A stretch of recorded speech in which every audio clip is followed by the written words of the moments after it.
I'm Hannah. And I'm Kaylin, and we're at Look, Dine, in Cinema for the New York City premiere of Protocol 7. Based on real-life events, Protocol 7 is a corporate thriller telling the story of a mother, a small-town lawyer, a doctor exiled from the medical profession, and a virologist at a prominent vaccine laboratory turned corporate whistleblower, who work together to hold a pharmaceutical corporation accountable for what they say are fraudulent test results for a failing mumps vaccine. The film's director, Andy Wakefield, was removed from the medical register for his involvement in a 1998 study that was found to have fraudulently claimed a link between the measles, mumps, and rubella vaccine and autism, making the film controversial. At this point, we would like to say that we support life-saving vaccines, and our coverage of this film does not equal an endorsement, but we wanted to take the opportunity to discuss with Wakefield and the film's cast the importance of being able to hear perspectives different from our own, and an idea that's at the heart of all of our motivations, the desire to do and stand up for what we believe is right. Here are our conversations with the team behind Protocol 7. Something that I think is really important about this movie is it shows what happens in situations where, like,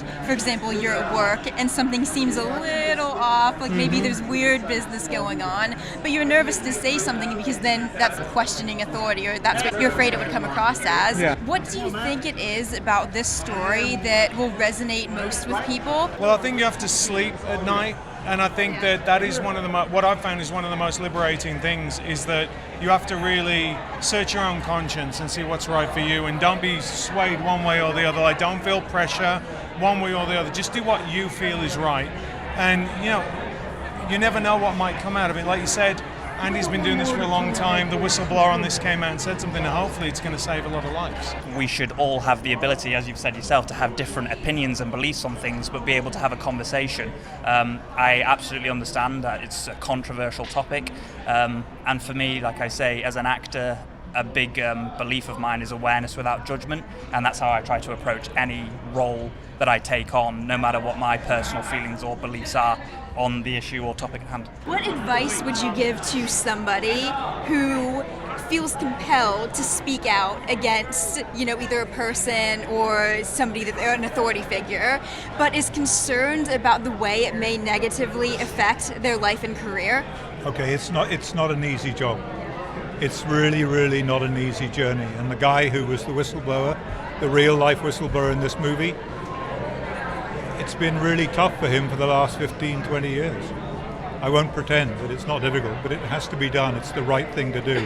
If you see something going on that is immoral, that is fake, that is fraudulent, then you've got to stand up and recant it. Despite everything, does he believe that he made the right decision? Yes, he does. Because of the stance I've taken over the years on issues of public health and vaccine safety and health autonomy, people are making decisions for themselves about what goes in their bodies and children's bodies. I've been approached by a number of people, whistleblowers from companies, vaccine companies, and from the regulators like the CDC, and they've said, we've done a terrible thing, here's the evidence. And this was a perfect one to make a whistleblower story about.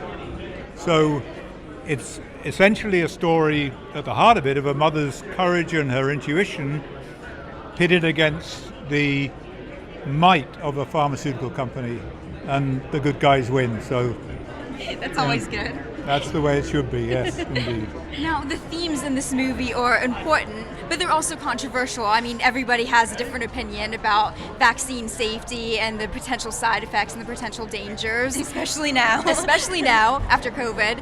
What do you think it is about this movie that will resonate with people on both sides? Well, I'll tell you what, and this is, when I was in the clinic, I could help one child at a time. With a movie, you can help tens, hundreds of thousands of people at once. Our voice matters, the little person. And you may feel like you can't make a difference by yourself. And so my advice is to start small. What skills from your career in the medical field do you bring as a director?